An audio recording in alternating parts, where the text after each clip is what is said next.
story of how my village survived Ebola. Bats brought the tiny Ebola germs, too small to see, so small, yet so dangerous. Without realizing, Grandfather rubbed a little blood in his eye. Ebola germs came into his body.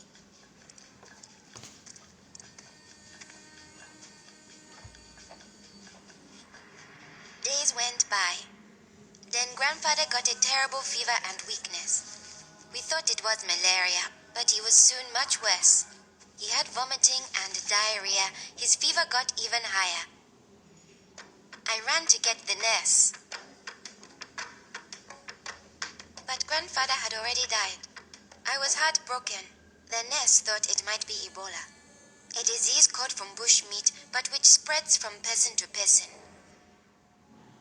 Others in our region had already died of this new disease. Unless we understood the disease and followed the rules, it could spread further and kill many more people. She explained that Ebola was in the body fluids of someone who was sick or had died of Ebola. Their sweat, tears, mucus, saliva, vomit, diarrhea, urine, breast milk, sexual fluids, and blood.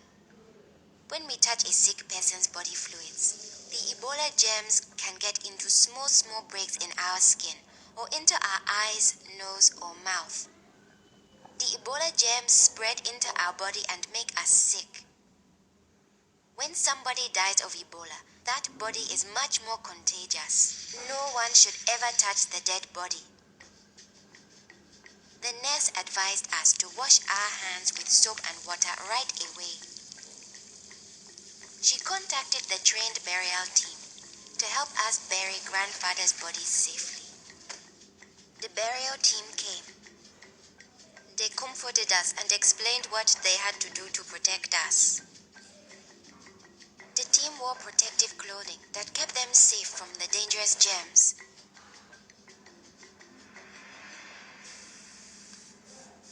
They sprayed Grandfather's room and his body with chlorine to destroy the Ebola germs.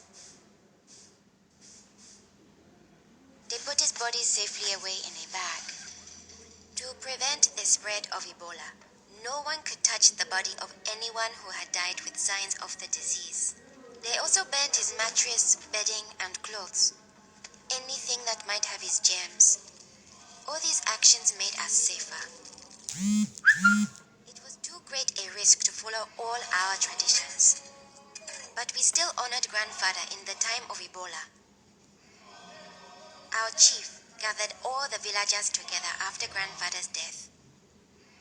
He explained that it's natural for us to fear Ebola, but if we trust in our health workers and follow their rules, we could stop the disease.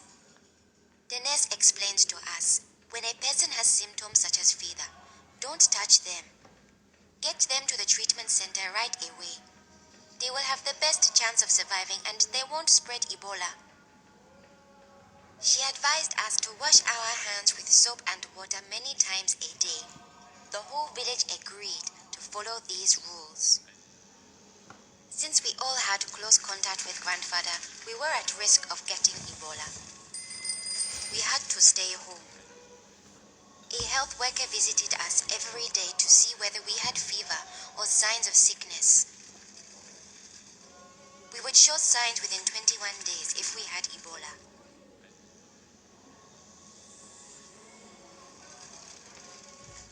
Many days passed, and I thought we would all stay healthy. But one morning, I found my mother burning with fever. I knew I couldn't touch her. She was now contagious. My father came in. He told me he was taking my mother away to our uncle's house in the nearby village. He was afraid to take her to the treatment center, afraid he'd never see her again. I knew I had to stop them. I was young, but I stood up to both of them. I told them, this could be Ebola. She must go to the treatment center right away. We needed to trust in our health workers to save her, save ourselves, and save our village. saw in their faces that they understood. Running away would only lead to more death and suffering. My mother tested positive for Ebola.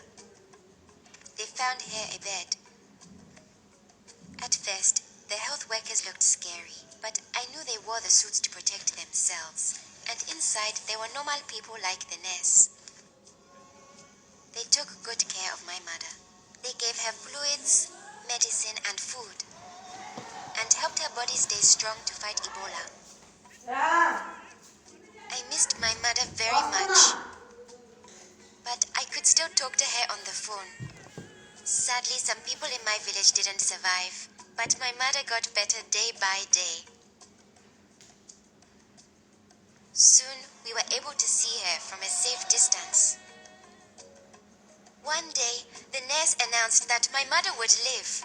Now we were safe to hug and kiss her. It was a day to celebrate.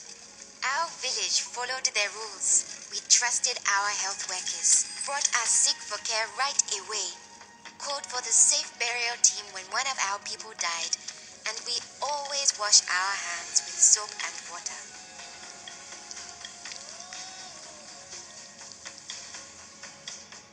Our village survived Ebola. Yours can too.